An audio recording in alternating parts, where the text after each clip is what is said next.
The Ukrainian army has launched a drone attack on the ammunition depot of the 150th Motorized Rifle Division of the Russian Army at the Kadimov's training ground near the city of Novocherkassk in Russia's Rostov region, local telegram channels reported. The incident occurred on the night of December 22. As a result of the attack of kamikaze drones, a strong explosion and fire occurred in the warehouse. There are no reports of casualties. Kadimov's training ground is one of the largest military training grounds in Russia. The 150th Motorized Rifle Division is participating in military operations in Ukraine, mainly in the direction of the city of Kurakovo in Donetsk region.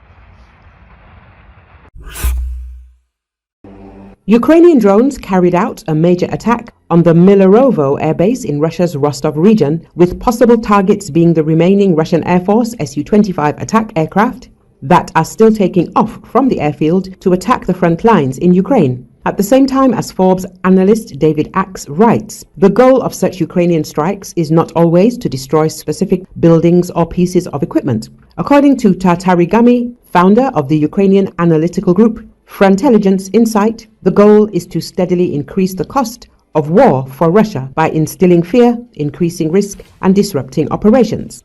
And as Axe notes, the strategy is working. As Ukraine increases its use of deep lethal munitions, both Western missiles like ATACMS, Scalp EG, and Storm Shadow, and its own missiles and drones, the Russians are moving their forces further away from the front lines. Last year, commercial satellites spotted dozens of Su-25 and Su-30 fighters in Milerovo. This fall, the same satellites recorded only a few Su-25s remaining at the base. Axe notes, the analyst stresses that this evacuation may have saved valuable Russian aircraft from being destroyed in the recent drone attack. But this does not mean that the Ukrainian raids on the Rostov airfield are pointless. The raids present the Russians with a time distance dilemma.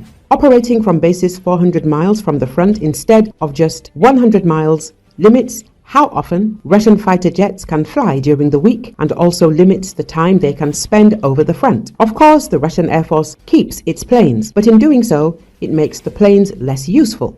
Axe explains.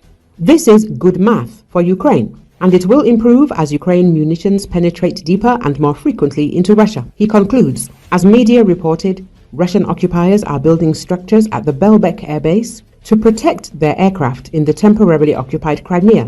At the same time, in the fall, various satellite images showed the process of building shelters for aircraft at other Russian military airfields. Among them are Kursk, Akhtubinsk, Primorsko-Akhtarsk, Yeysk, Morozovsk, Milerovo, and Krimsk. It appears that construction of at least 70 bunkers began almost simultaneously.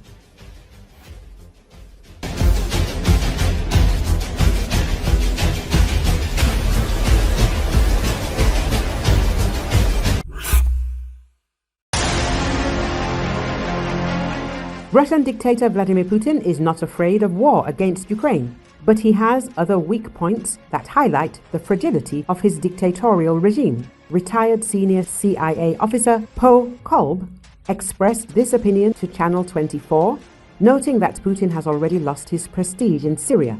In addition, there are several internal factors in the aggressor country that concern the Russian dictator's entourage and the Russians themselves. According to the retired senior CIA officer, the Kremlin's political failure can be considered the fall of Bashar al-Assad's regime in Syria. Russia invested billions of rubles in the power of this dictator and lost its prestige. During the support of the dictatorship in Syria, the Russians killed a huge number of Syrian civilians, tortured people, and kept them in prison. This highlights the fragility of the dictatorship. Dictators can exist for a long time because of the repression they use. A dictatorship may look strong on the outside, but it is rotten on the inside. Kolb noted. Putin has been in power since 1998, has a very narrow circle of people he trusts, and many enemies. The Russian dictator, according to a retired senior CIA officer, is afraid of Russians. So the FSB is most focused on control, manipulation, and subordination of the people. However, this does not mean that a popular uprising will suddenly explode in Russia, he emphasized.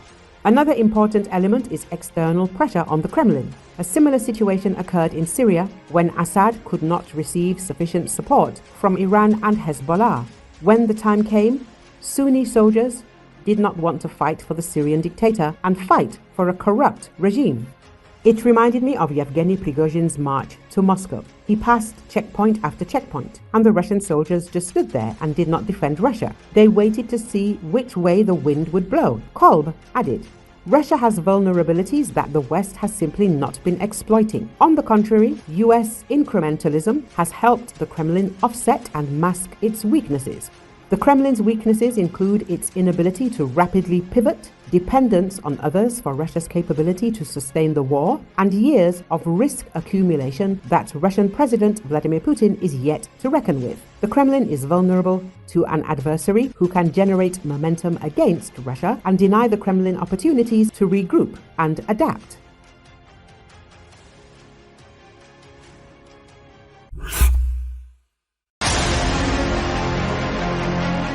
The fighters of the 80th Separate Airborne Assault Galician Brigade of the Armed Forces of Ukraine, who are fighting in the Kursk region, have not yet captured any DPRK soldiers. Senior officer of the Communications Department, Petra Gaidaschuk, spoke about this on the air of the telethon. According to him, units whose combat tactics differ from others are appearing in the brigade's area of responsibility, but they cannot yet confirm that they are specifically Koreans. These servicemen simply were not captured by us, and there are no documents that would indicate that these are servicemen from North Korea. At the same time, he said that several servicemen from one of the Russian motorized rifle brigades who were undergoing joint training with North Korean soldiers was recently captured. They saw Koreans, trained together with Koreans. At the point where the training took place, there were 830 servicemen from North Korea with them. They said that they were not confusing anything and that these were not some specific peoples from the Russian Federation who had an Asian appearance, Gaidaschuk emphasized. The prisoners also said that foreign soldiers are better fed and provided with weapons and ammunition, and the task of the North Korean military, as these prisoners say, is to storm our positions. And the Russian units go to the so-called defense to consolidate the positions that the Koreans are storming. But it often happens that the Koreans, according to the prisoners, fail to successfully storm our positions and all their plans are destroyed. Recall President Volodymyr Zelenski reported that North Korean troops have already lost more than 3,000 of their soldiers in Kursk region. He warned that Pyongyang could send new troops and equipment to the territory of the Russian Federation. Such information was also received from South Korean intelligence. It was noted that it could be about the supply of unmanned aerial vehicles. The Ukrainian Center for Countering Disinformation believes that North Korean soldiers are not adapted to the conditions of modern warfare. For example, some of them fight off drones with machine guns and their hands. According to Andrei Kovalenko, head of the Center for Countering Disinformation under the National Security and Defense Council, the North Koreans are not adapted to the conditions of modern warfare. They fight off kamikaze drones with machine guns and their hands. One such case was recorded by Ukrainian drones. During one of the attacks, an FPV drone hunted a DPRK soldier. He fought off the drone with explosives with his machine gun for several minutes without even opening fire, and then decided to catch it with his own hands. This ended with just retribution for the North Korean for participating in a criminal war.